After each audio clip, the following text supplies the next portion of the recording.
आप सभी का मेरे YouTube चैनल में स्वागत है। मैंने आज यहाँ पे 7 का पहाड़ा लिखा है। पहाड़े को हमें रटना नहीं है, समझना है। इस पहाड़े को एक बार पढ़ना है पहले। 7 एकम 7, 7 दूनी 14, 7 ते 21, 7 चौक 28, 7 पंचे 35, 7 छक्के 42, 7 सत्ते 49, 7 अट्ठे 56, 7 निये 63, 7 दहा 70। फिर हमें इससे संबंधित प्रश्न बनाने हैं। जैसे हमें कोई भी संख्या लेंगे एक, जैसे मैंने यहाँ 4 लिया है, 4 को हम 7 से गुना करेंगे तो इससे गुना की अवधारणा भी क्लियर होगी। 4 का 7 से गुना करते हैं तो यहाँ हम देख सकते हैं कि 7 चौक होता है 28। ये जो पहाड़ा हमने लिखा है वहीं से इसको देख करके हमें लिख लेना है। और इसको समझने के लिए आइए देखते हैं। हमने एक बॉक्स बनाया है, ऊपर लिखा है हमने 4 और यहाँ 7 लिखा है, तो 7 चौक होता है 28। यहाँ पे हमें 28 प्राप्त हुआ। इसी प्रकार दूसरे तरीके से और समझते हैं।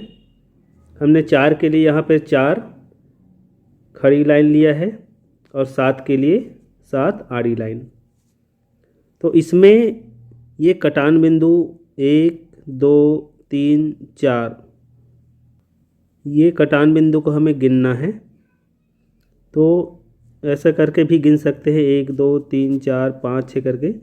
तो ऐसे में हमें बहुत ज़्यादा समय लगेगा। इस कारण से 4 को हम कितने बार गिनेंगे? 7 बार। 4 को 7 बार जोड़ने पर हमें प्राप्त होता है 28। या इधर से ऐसे गिने तो 1, 2, 3, 4, 5, 6 और 7। 7 को हम कितने बार काउंट कर सकते हैं? 4 बार। 7 को हम 4 बार जोड़ने पर हमें प्राप्त होगा 28। गुना जो है बार बार जोड़ने की ही प्रक्रिया है। यह अवधारणा इस गतिविधि द्वारा क्लियर हो जाएगी। दूसरा एक और प्रश्न लेते हैं।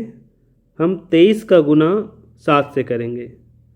तो 23 यहाँ पर इस पहाड़े में नहीं है, तो हम 7 का गुना हमें किससे करना है? 3 से करेंगे। फिर 7 का गुना 2 से करेंगे। तो 7 तिया हम यहाँ से देख करके लिख सकते हैं, 7 तिया 21 और 1 2 जो है यहाँ कैरी चले जाएगा। 7 दूनी 14, 14 में 2 जोड़ेंगे आएगा 16। इसको बॉक्स के माध्यम से हम देख सकते हैं। हमने ऊपर लिखा है 23, इसको 2 को एक अलग बॉक्स में, 3 को अलग बॉक्स के ऊपर में लिखा है और 7 को यहाँ लिखा है। तो 7 तिया होता है 21। 7 और 3 ये दोनों जो है इकाई है, तो इकाई का गुना हम इकाई से कर रहे तो हमें 21 इकाई मिला।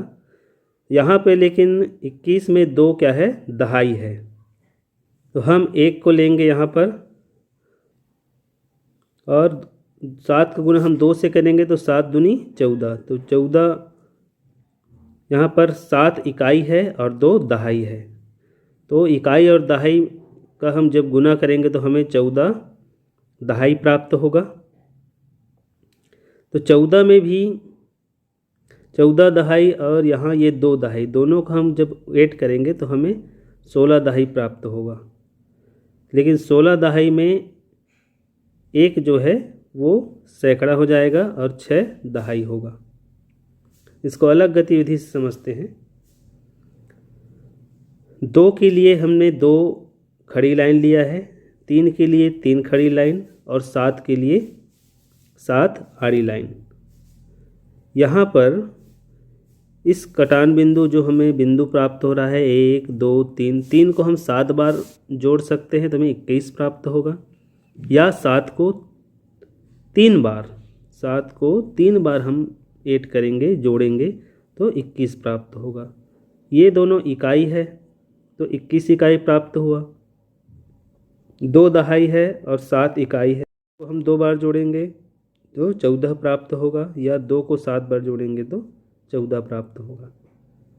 तो दहाई का इकाई से गुना करने पर हमें दहाई प्राप्त हो रहा है। तो 14 दहाई को हम यहाँ एक और 2 दहाई है, इसको जोड़ेंगे तो 16 दहाई प्राप्त होगा। लेकिन 16 दहाई में 10 दहाई मिलकर एक सैकड़ा बन जाता है। इस कारण ये यहाँ पर 1 इकाई, 6 दहाई और 1 सैकड़ा हमें प्राप्त होगा। इसको और समझने के लिए इकाई दहाई की अवधारणा को स्पष्ट करने के लिए हम इस तरीके से इसको देख सकते हैं। 4 यहाँ पर इकाई है, 7 भी इकाई है, तो इकाई और इकाई का गुना करने पर हमें 28 प्राप्त हुआ। इसमें 28 में 2 दहाई है और 8 इकाई। दूसरा को हम देख सकते हैं, दूसरा उदाहरण को। यहाँ सबसे पहले हमने गुना किया था 7 और 3 को, ये दोनों इकाई है, तो हमें 21 इकाई प्राप्त हुआ। 21 इकाई में 2 दहाई है और 1 इकाई है। फिर 7 और 2 का हमने गुना किया था, 7 इकाई है और 2 दहाई है, तो हमें इकाई और दहाई का गुना दहाई ही प्राप्त हुआ, 14 दहाई। लेकिन 14 दहाई में 1 सैकड़ा है और 4 दहाई है। दोनों से हमें प्राप्त हुआ 1 सैकड़ा, 6 दहाई और 1 इकाई। इस प्रकार इसको प्रोसेसिंग करके अवधारणाओं को क्लियर किया जा सकता है। इससे संबंधित कुछ प्रश्न मैंने बनाया है। यहाँ पर मैंने बनाया है, पहाड़ा किसे कहते हैं? क्या गुना को ही पहाड़ा कहते हैं? गुना और पहाड़ा में क्या संबंध है? गुना किसे कहते हैं? क्या इकाई का इकाई से गुना करने पर इकाई ही प्राप्त होता है? इकाई का दहाई से गुना करने पर क्या प्राप्त होता है? दहाई और दहाई का गुना करने पर क्या इकाई भी प्राप्त हो सकती है? 1 अंक वाली संख्या का 1 अंक वाली संख्या से गुना करने पर कितने अंक वाली संख्या प्राप्त होगी?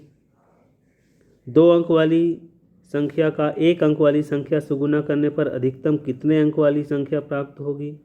इस प्रकार बहुत सारे प्रश्न बनाए जा सकते हैं और इन प्रश्नों को बनाने से हमारे मन में जो कन्फ्यूजन है वो दूर होगा। धन्यवाद।